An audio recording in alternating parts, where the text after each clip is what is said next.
कैसा रहा शेख साहब, आपको इलेक्शन नजर कब आ रहे हैं? अपनी बात मुझे बता दें। मैं आपको सही कहता हूं कि मुझे लगता है अक्टूबर में कराने इलेक्शन होना ही है, तो होने भी चाहिए, और ज्यादा इससे आगे बढ़ते हुए मुझे नजर नहीं आ रहे। अक्टूबर 2024 में कि 25 में? 2023 में मुझे ले इसमें मैं और आप शर्त लगाते हो यार, नहीं हो सकते 2023 को इलेक्शन। चलो मैं शर्त नहीं लगा, मैं दूसरी बात यार मैं कह रहा हूँ कि पार्टी नहीं करेगी। आपको अपनी पार्टी का तो पता होना चाहिए ना। मेरी पार्टी में तो मैं खुद बड़ा एक्टिव हूं, और मुझे तो यही पता है कि हमारी पार्टी इलेक्शन कराना चाहती है। ऐसे चलो इसको आगे एक और बढ़ते हैं। ये जो कुछ हुआ है ना, इससे हर रोज पीटीआई की पॉपुलैरिटी में कमी आ रही है। मुझे पता है ये जो टिकट बांटे गए ना, इससे कितनी जड़ीबंदियां हुई, कितनी उनकी सियासी मुखालफतें हुई, सब आपस में एक दूसरे से लड़ पड़े हैं, और इससे बहुत ही माहौल जो जो दिन गुजर रहा है ना, इसमें इनकी पॉपुलैरिटी में फर्क आ रहा है। ये की वजह से कि सियासत नहीं ये कर रहे, इन्होंने, इनको चाहिए ही नहीं था कि अभी ये इस वक्त जब तक इलेक्शन श्योर नहीं थे ये टिकट बांटते।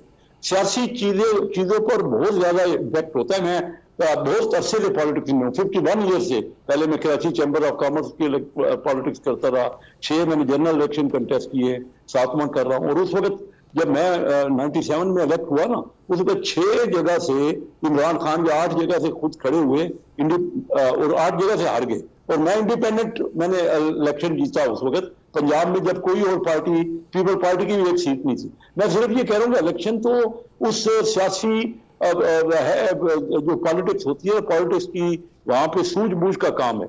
इससे जो इलाके में इनको नुकसान पहुंच रहा है, और जो कुछ इन्होंने 1.25 साल से सियासत की है, इनको तो कोई कामयाबी नहीं हो रही। इन्होंने थका दिया अपनी पार्टी के, अपने जो इनके वर्कर्स थे और जो इनकी पार्टी के जो ग्रुपिंग थी ना, क्योंकि ये बार बार उनको टाइमिंग दे रहे हैं। ये पॉलिटिक्स नहीं होती। पॉलिटिक्स तो देखिए ना, अभी मुस्लिम लीग शुरू करेगी, अभी इलेक्शन के नजदीक मुस्लिम लीग शुरू, हमें हमारे लोग तजर्बाकार हैं, और हम सियासत करते रहते हैं। लंदन से आ जाएंगे तब तक वो तजुर्बे वाले भाई? मुझे तो उसका अंदाजा नहीं है। मेरे ख्याल में उनको आना चाहिए। मैं तो, मेरे सजेशन हो तो जरूर मैं उनसे गुजारिश करूंगा तशरीफ लाए, लेकिन बाकी तो उनकी अपना फैसला होगा। लेकिन मैं आपको ये बता दूं कि पीटीआई ने जो सियासत की है ना, जो एक भी कमिटमेंट पूरी नहीं की, जो इन्होंने $3 बिलियन लुटाए हैं ना, वो बहुत बड़ा सवाल होगा। $3 बिलियन, आज हमारे पास डॉलर नहीं है। हम सारा जो मसला हमारा है ना वो यही है कि हमारे पास रिजर्व नहीं है।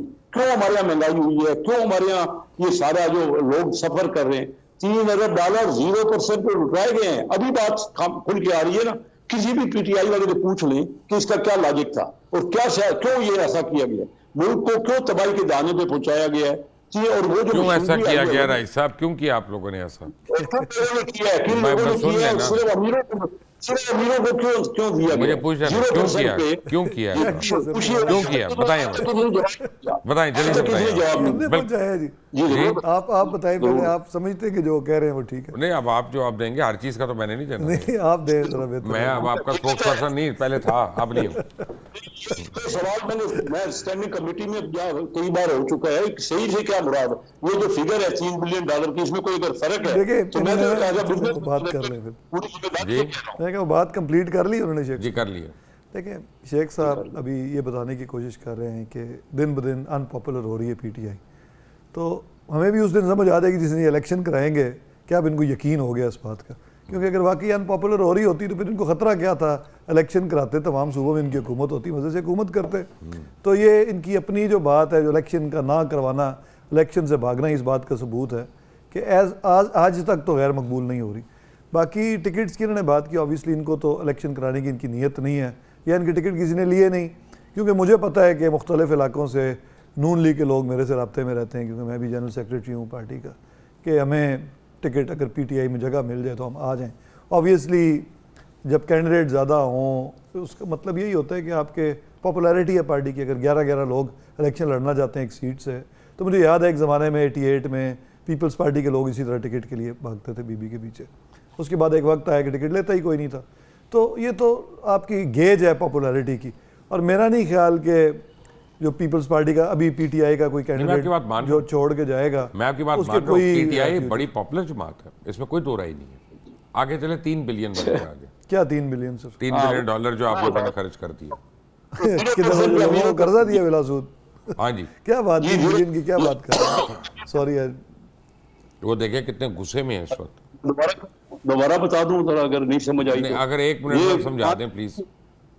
580 फैमिलीज को ये ऑफिशियल मैं बताया बता गया देता है हूँ बस मुझे हाँ ठीक है, वो समझ जो गए, बात कर रहे हैं मैं बताता हूँ। देखिए वो कोई अगर किसी वो समझ गए सर शेख साहब, एक बस मुबशर साहब आप खुद समझते हैं कि किसी भी इंडस्ट्री को मूव करने के लिए बिला सूद कर्जे एक पॉलिसी होती है गवर्नमेंट की, उस पॉलिसी में जो भी आ जाए, अगर तो कोई गड़बड़ हुई है कि हैंड पिक पार्टीज हैं कि राजा यासिर को दे दिए या मुबशर को दे दिए, किसी को दे दिए, फिर तो ज़रूर कार्रवाई करें और पकड़ें उनको। कैसे पकड़े हैं? वो गोगी भाग गई, नहीं, एहसन भाग गया। राजा साहब वो कहते हैं कि उसमें से आपने 1 बिलियन हैस्कॉल को दिया, और आज रजा बाकर साहब जिन्होंने स्टेट बैंक के गवर्नर थे वो आजकल उसी कंपनी में जॉब कर रहे हैं, तो फिर ये तो कॉन्फ्लिक्ट ऑफ इंटरेस्ट हो गया। अगर तो ऐसे किया है तो मैं तो ये क्या ही, मैंने डिफेंड ही नहीं करा किसी करप्ट बंदे को, चाहे वो पीटीआई में था है नहीं था, तो पकड़ सर लें। 1 मिनट बात है, 1 मिनट हुकूमत सर, में उनकी है, बात खत्म हो रही थी। हुकूमत में है, नैब इनके पास है और लंबी चौड़ी करप्शन है, और अगर पॉलिसी की खिलाफ वर्जी हुई है तो I am not going to defend it,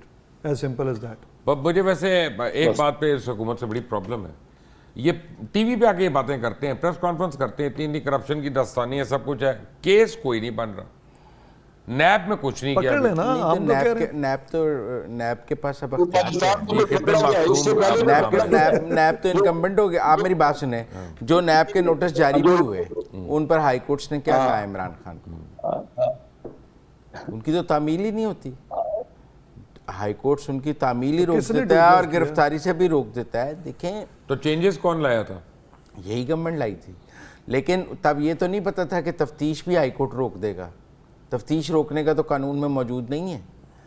लेकिन कुछ प्यार भी है, आप समझें, अदालतों का इमरान खान से ज़मानतों की हद तक। नहीं, वो बहुत प्यार है ज़मानतों की हद तक, और उसमें जब आप इन्वेस्टिगेटिंग एजेंसी को गिरफ्तारी और तफ्तीश दोनों चीज़ों से रोक देते हैं तो आप समझें कि फिर उसके बाद वो कोई भी इन्वेस्टिगेटिंग एजेंसी, मतलब यही इख्तियार अगर, यही रिलीफ अगर शहबाज शरीफ को मिला होता कि वो आशियाना में कहते हैं ना आप गिरफ्तार कर सकते हैं ना तफ्तीश कर सकते हैं, तो क्या होता।